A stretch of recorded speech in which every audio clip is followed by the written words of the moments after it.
नमस्कार। आज हम नवंबर और दिसंबर 2025 की कुछ सबसे जरूरी राष्ट्रीय और अंतर्राष्ट्रीय घटनाओं पर एक गहरी नजर डालेंगे। बिल्कुल। मतलब खबरें तो बहुत सारी हैं, लेकिन हम कोशिश करेंगे कि उनके पीछे जो एक बड़ी तस्वीर बन रही है उसे समझें। तो चलिए शुरू करते हैं भारत की सबसे ताजा और शायद सबसे बड़ी कूटनीतिक खबर से। रूसी राष्ट्रपति व्लादिमीर पुतिन भारत की यात्रा पर हैं। ये 4 और 5 दिसंबर को हो रही है। हाँ, और ये बहुत अहम है क्योंकि 2022 में यूक्रेन पर हमले के बाद ये उनकी पहली भारत यात्रा है। तो इसे एक बहुत ही महत्वपूर्ण कूटनीतिक घटना माना जा रहा है। बिल्कुल। दिलचस्प बात यह है कि इस यात्रा का जो समय है वो भू राजनीतिक तनावों के बीच चुना गया है। तो ये यात्रा दोनों देशों के रिश्तों की मजबूती और मतलब भविष्य की दिशा को लेकर कई संकेत देती है। अच्छा, अब जरा घरेलू मोर्चे पर आते हैं। दिल्ली में वायु प्रदूषण एक बहुत बड़ी चिंता बना हुआ है। हमेशा की तरह। हाँ, हवा की गुणवत्ता बहुत खराब श्रेणी में है और इससे निपटने के लिए दिल्ली की मुख्यमंत्री रेखा गुप्ता ने एक नई प्रदूषण निगरानी समिति बनाई है।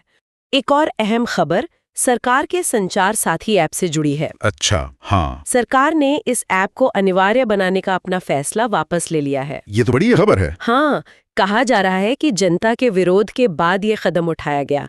हालांकि सरकार का कहना है कि लोग इसे अपनी मर्जी से ही काफी अपना रहे हैं।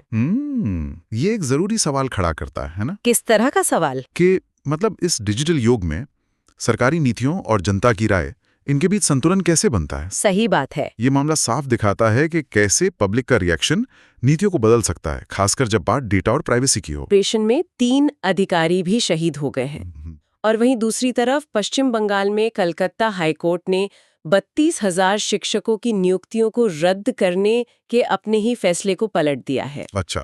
इससे हजारों शिक्षकों को बहुत बड़ी राहत मिली है। ये दोनों मामले मतलब देश के दो बिल्कुल अलग तरह के संघर्षों को दिखाते हैं। कैसे? देखिए, एक तरफ तो दशकों पुरानी आंतरिक सुरक्षा की ये चुनौती है जो खत्म ही नहीं हो रही। हाँ। और दूसरी तरफ प्रशासनिक और न्यायिक सिस्टम के अंदर की लड़ाई है, जिसका सीधा असर हजारों लोगों की नौकरियों पे पड़ता है। और आम लोगों की परेशानियों की बात करें तो नागरिक उड्डयन यानी एविएशन सेक्टर में एक बड़ा संकट चल रहा है। ओह हाँ, मैंने भी सुना। इंडिगो ने क्रू की कमी और दूसरी दिक्कतों की वजह से 150 से ज्यादा उड़ानें रद्द कर दी हैं। 150, ये तो बहुत बड़ा नंबर है। हाँ, और पूरे भारत के हवाई अड्डों पर यात्रियों को मतलब 6 से 7 घंटे की देरी का सामना करना पड़ रहा है। तो चलिए अब अंतर्राष्ट्रीय मंच पर चलते हैं जहाँ कुछ वाकई दिलचस्प हो रहा है। मध्य पूर्व में एक कह सकते हैं कि ऐतिहासिक सफलता मिली है। 3 दिसंबर को लेबनान और इजराइल ने दशकों में पहली बार सीधी बातचीत की। दशकों में पहली बार? जी। माना जा रहा है कि ये क्षेत्रीय स्थिरता के लिए अमेरिकी दबाव में हुआ है। यहाँ आकर्षक बात यह है कि ये उस क्षेत्र में हो रहा है जो ऐतिहासिक रूप से बहुत ही ज्यादा तनावपूर्ण रहा है। बिल्कुल। लेकिन इसी के साथ एक और खबर है। इजराइल ने गाजा छोड़ने वाले फिलिस्तीनियों के लिए राफा क्रॉसिंग को फिर से खोलने की घोषणा तो की है। हाँ। पर मिस्र का कहना है कि इस बारे में उनसे कोई बात ही नहीं की गई, कोई समन्वय नहीं हुआ। अच्छा। तो ये दिखाता है कि जमीनी हकीकत कितनी उलझी हुई है। अब यूक्रेन युद्ध की बात करते हैं। रूस ने दावा किया है कि उसने एक रणनीतिक यूक्रेनी शहर पोक्रोव्स्क पर कब्जा कर लिया है। लेकिन यूक्रेन इस दावे को शायद नहीं मान रहा। बिल्कुल, यूक्रेन इस दावे को खारिज कर रहा है और जवाबी हमले जारी रखे हुए हैं। और इसी बीच वो ट्रंप के दूत वाली खबर भी थी। हाँ, ट्रंप के एक दूत ने पुतिन से मुलाकात की, लेकिन शांति वार्ता में कोई बड़ी सफलता नहीं मिली। अगर हम इसे बड़े परिप्रेक्ष्य में देखें तो ये युद्ध सिर्फ युद्ध के मैदान पे नहीं लड़ा जा रहा। मतलब? ये सूचना के मैदान पे भी एक लड़ाई है। दोनों पक्ष अपने अपने दावे कर रहे हैं और कूटनीतिक रास्ते मतलब डिप्लोमेटिक रास्ते फिलहाल तो बंद ही नजर आ रहे हैं। अब अमेरिका से एक बड़ी खबर है। एक अफगान नागरिक से जुड़ी गोलीबारी की घटना हुई थी। हाँ। उसके बाद ट्रंप प्रशासन ने 19 उच्च जोखिम वाले देशों से इमिग्रेशन एप्लीकेशन पर रोक लगा दी है। 19 देश? इसका असर तो बहुत बड़ा होगा। हाँ, इसका असर दुनिया भर की 10 करोड़ से ज्यादा नागरिकों पर पड़ेगा। और इसी से जुड़ी एक और खबर है।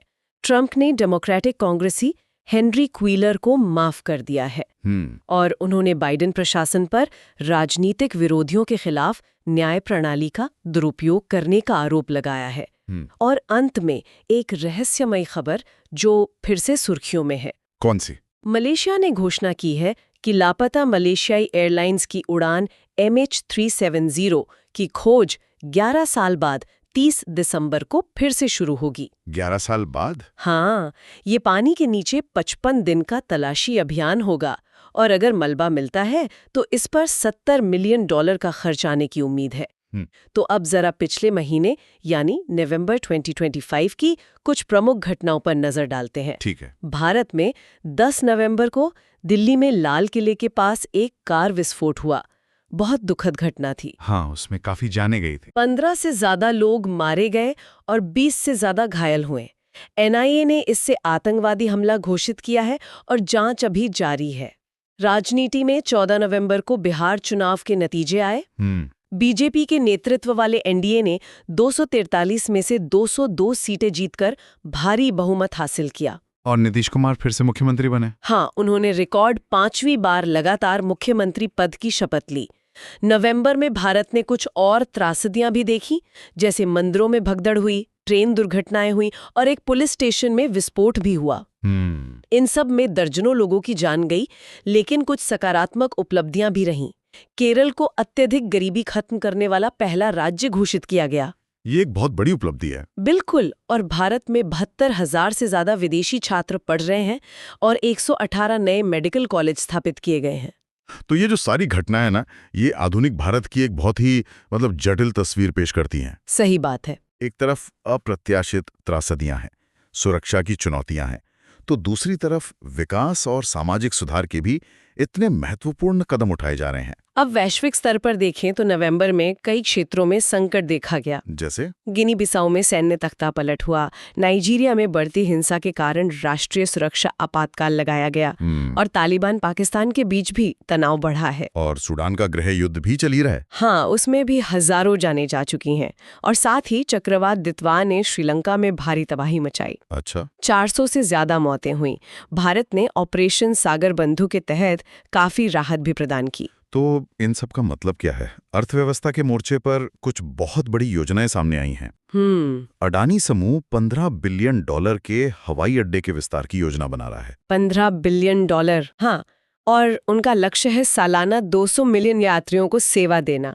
इसके अलावा भारत की डेटा सेंटर क्षमता 2030 तक 5 गुना बढ़कर 8 गीगावाट होने का अनुमान है। 8 गीगावाट? और गूगल विशाखापट्टनम में एक AI डेटा सेंटर में $15 बिलियन का निवेश कर रहा है। ये भारत की डिजिटल और इंफ्रास्ट्रक्चर महत्वाकांक्षाओं की ओर इशारा करते हैं। यह अर्थव्यवस्था के फोकस में एक बहुत बड़ा बदलाव है।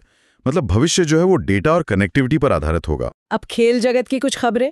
क्रिकेट में दक्षिण अफ्रीका के खिलाफ T20I सीरीज के लिए भारतीय टीम की घोषणा हो गई है। अच्छा, हार्दिक पांड्या की वापसी हुई है उसमें? जी, हार्दिक पांड्या की वापसी हुई है। टेस्ट सीरीज में दक्षिण अफ्रीका 2-0 से आगे है, जबकि वनडे सीरीज में भारत 1-0 से आगे है। और अंत में एक तकनीकी सफलता, न्यू ग्लेन रॉकेट ने सफलतापूर्वक लैंडिंग की है। ये अंतरिक्ष अन्वेषण के लिए एक बहुत जरूरी कदम है। तो आज हमने देखा कि दुनिया कितनी तेजी से बदल रही है। एक तरफ पुतिन की भारत यात्रा और लेबनान इजराइल वार्ता जैसी महत्वपूर्ण कूटनीतिक गतिविधियां हैं, तो दूसरी तरफ भारत में प्रदूषण और नागरिक उड्डयन जैसे घरेलू मुद्दे हैं। और साथ ही अर्थव्यवस्था और तकनीक भविष्य की एक नई तस्वीर बना रहे हैं। इन सभी खबरों को एक साथ देखने पर एक विचार मन में आता है। बताइए। हमने देखा कि सरकारें अरबों डॉलर के निवेश और लंबी अवधि की रणनीतियों योजनाएं बनाती हैं, लेकिन हमने ये भी देखा कि कैसे एक सुरक्षा घटना या जनता का विरोध रातों रात उनके फैसले बदल सकता है। सही बात है। ये सोचने पर मजबूर करता है कि आज की इस हाइपर कनेक्टेड दुनिया में क्या हमारी जो दीर्घकालिक रणनीतिक योजनाएं हैं वो तात्कालिक इमीडिएट पब्लिक और राजनीतिक दबाव के सामने टिक पाती हैं? एक बहुत गहरा सवाल है और इसी विचार के साथ आज की इस चर्चा में शामिल होने के लिए धन्यवाद। कोई पार्ट अच्छा लगा हो कमेंट में बता देना और कौन सी बुक या कौन सा टॉपिक नेक्स्ट देखना चाहते हो वो भी लिख देना। और हाँ, अगर वीडियो पसंद आया हो तो लाइक, कमेंट, शेयर और सब्सक्राइब जरूर करें।